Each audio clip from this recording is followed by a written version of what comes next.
आज हम अध्ययन करेंगे, कंपैरेटिव अध्ययन करेंगे त्वचा के बारे में, ठीक है ना, जिसका बहुत डिटेल वर्णन चरक में भी आया है और सुश्रुत में भी आया है, ठीक है। तो हम दोनों आचार्य की कंपैरेटिव स्टडी करेंगे, किसने क्या बताया है, ठीक है ना। तो सबसे पहले त्वचा के उत्पत्ति देखेंगे, चरक सुश्रुत वाग्भट के अकॉर्डिंग कैसे हुआ, फिर त्वचा की संख्या देखेंगे, फिर त्वचा की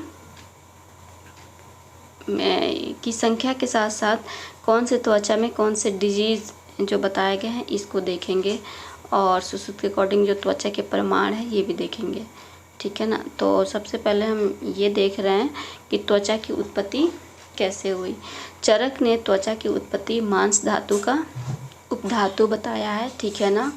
और सुश्रुत ने शुक्र शोणित के पाचन से, यानी कि जिस तरीक़ा से दूध पर मलाई आती है, ठीक है ना, उसी प्रकार से 7 त्वचाओं के स्तर बनते हैं, इन्होंने ये बताया है।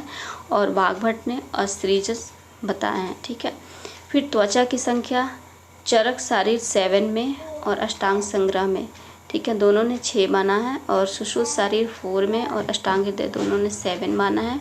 और मॉडर्न के अकॉर्डिंग 7 होती है, ठीक है ना, स्किन की लेयर्स। तो अब हम प्रथम देखते हैं चरक के अकॉर्डिंग इन्होंने जो 6 लेयर्स माने हैं ये क्या क्या है। वेरी फास्ट और क्विक रिवीजन करेंगे और बहुत इंपॉर्टेंट है, इससे क्वेश्चन आते ही आते हैं एक हर कॉम्पिटिटिव पेपर में, ठीक है ना। तो अब हम देखते हैं प्रथम, द्वितीय, तृतीय और चतुर्थ, पंचम और षष्ठी। प्रथम को चरक ने उदक धारा बोला है और द्वितीय को असृग या रक्त धारा बोले हैं, ठीक है ना। प्रथम ऐसे हम याद कर सकते हैं, प्रथम उदक धारा, यानी कि फर्स्ट स्किन जो हमारा जो छिल जाती है वहाँ से क्या देखते हैं, पानी की तरह आता है, पंचा जिसको बोलते हैं। तो प्रथम को इन्होंने उदक धारा, द्वितीय को थोड़ा सा और डीप अगर वेदन होता है तो या कट लगता है तो क्या होता है, वहाँ पे रक्त निकलता है, ठीक है ना। तो इसलिए इन्होंने अस्त्रिक या रक्त धारा, इससे हम याद कर सकते हैं अस्त्रिक रक्त धारा। फिर तृतीय, चतुर्थ, पंचम और षष्ठ का कोई नेम नहीं दिया है, ठीक है ना। इन्होंने इन लेयर्स में क्या बताया है, डिजीज़ बताए हैं। तो अब इन डिजीज को हम कोड के थ्रू याद करेंगे। 3 शकी डाकू अभी स्थूलतम में प्रवेश कर गए, एक ये सेंटेंस याद करना है, 3 शकी डाकू अभी स्थूलतम में प्रवेश कर गए, ठीक है ना। तो तृतीय 3 शकी, इसमें शकी आया सिद्ध क्लास, दद्रु कुष्ठ, शकी डाकू, शकी से सिद्ध क्लास, डाकू से दद्रु कुष्ठ, अभी से अलजी विद्रदी अभी और स्थूलतम में प्रवेश कर गए, ये आता है षष्ठी के लिए। यानी कि तृतीय 3 शकी, तृतीय में सिद्ध क्लास में, डाकू चतुर्थ के लिए आया, दद्रु कुष्ठ, अभी अलजी विद्रदी और स्थूलतम में प्रवेश कर गए। यानी षष्ठी में जब वेदन होता है तो इसमें स्थूलतम में प्रवेश, तम प्रवेश हो जाता है। और इसमें दुष्चिकित्सीय क्या होते हैं, अरुणसिका होता है, ठीक है ना, जो कृष्ण रक्त कलर के होते हैं और बहुत मोटे मोटे ये स्थूलमूल होता है, जिसका ये किस पे होते हैं, संधियों पे होते हैं, ठीक है ना। तो इस तरीके से हम याद करेंगे। 3 शकी डाकू अभी स्थूलतम में प्रवेश कर गए।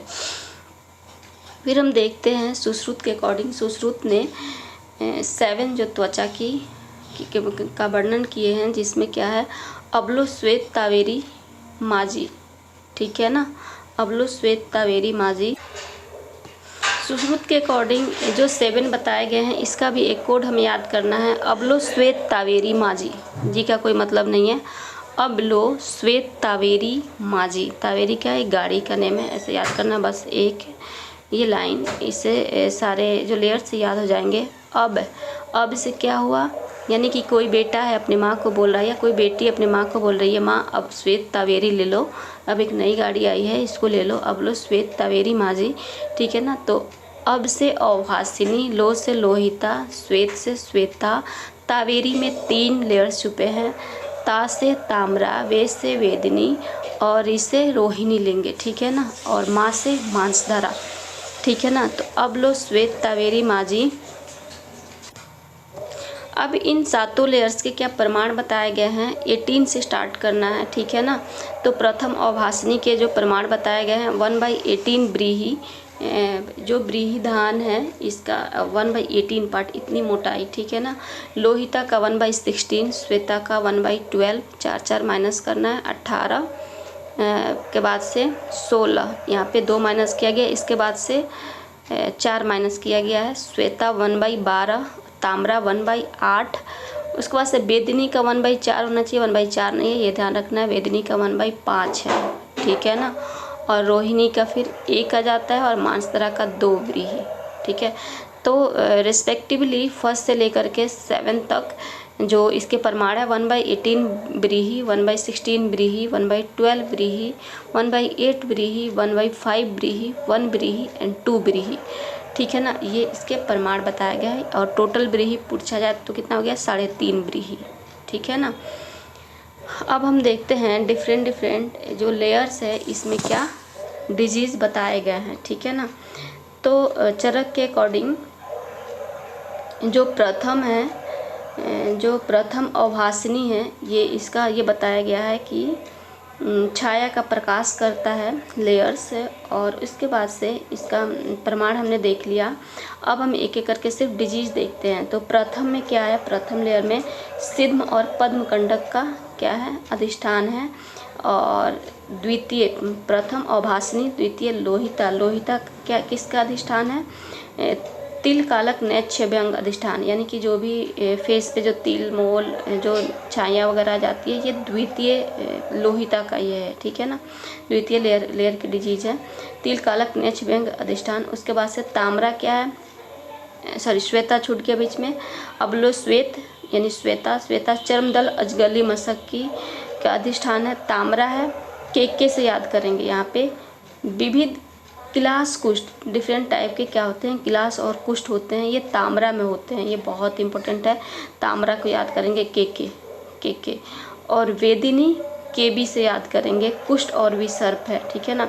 यानी कि कुष्ठ दोनों में आ गया, ताम्रा और वेदिनी दोनों में आ गया, तो ये इंपॉर्टेंट बन जाता है। आजकल क्वेश्चन डायरेक्ट नहीं रह रहा है, ये छांटने वाला होता है और बोलता है ये किस में प्रेजेंट है। तो यहाँ पे कुष्ठ किस में है, ताम्रा और वेदिनी दोनों में। और किलास कुष्ठ आएगा तो ताम्रा में, और कुष्ठ विसर्प आ गया तो वेदिनी में, ठीक है ना। तो के याद करना है ताम्रा से, और के भी याद करना है वेदिनी से। फिर रोहिणी में आता है ग्रंथि, अपची, अर्बुद, श्लीपद, गलगंड का अधिष्ठान बना गया है। और मांसधारा सप्तमी है, इसमें भगंदर, विद्रधि और अर्श, ठीक है। तो हम ऐसे याद करते हैं, देखिए इसमें क्या, हम स्टिच याद करिए, स्टिच एक वर्ड स्टिच, इससे 3 लेयर की डिजीज याद हो जाएगी। एस से सिद्ध पद्मकंडक, यानी कि प्रथम वर्ड अगर याद रहता है तो ये हमारा सीक्वेंस में याद रहता है बेसिकली, तिल कलक नैक्ष्य व्यंग, ठीक है ना। और चर्मदल अजगली मशक, ये भी याद रहता है। और एस से सिद्ध पद्मकंडक, ठीक है ना। तो स्टिच, एस से सिद्ध पद्मकंडक प्रथम के लिए, फिर द्वितीय के लिए क्या जाता है ट, यानी कि त, ठीक है ना। तिल कालक नैक्ष्य व्यंग, और च से चर्मदल अजगली मशक, तो स्टिच हो गया। फिर उसके बाद से के, ठीक है ना। के गिलास कुष्ठ वाला, और के भी कुष्ठ विसर्प वाला। अच्छा, रोहिणी में याद रखना है ऐसे ही, ग्रंथि, अपची, अर्बुद, श्लीपद, गलगंड, यानी जो रिमेनिंग बच गया। और मांस में हम कैसे याद कर सकते हैं, देखिए मांस जो हमारा भगंदर है, विद्रधि है और अर्श है। अर्श भगंदर बेसिकली मांसल प्रदेश में होता है ना, गुद प्रदेश में, ठीक है ना। तो मांस होता है, इस तरीके से याद कर सकते हैं। मांसधरा क्या है, भगंदर, विद्रधि और अर्श। और रोहिणी में क्या हो गया, ग्रंथि, अपची, अर्बुद और श्लीपद, ठीक है ना। तो ये वर्णन मिलता है हमारा त्वक के बारे में।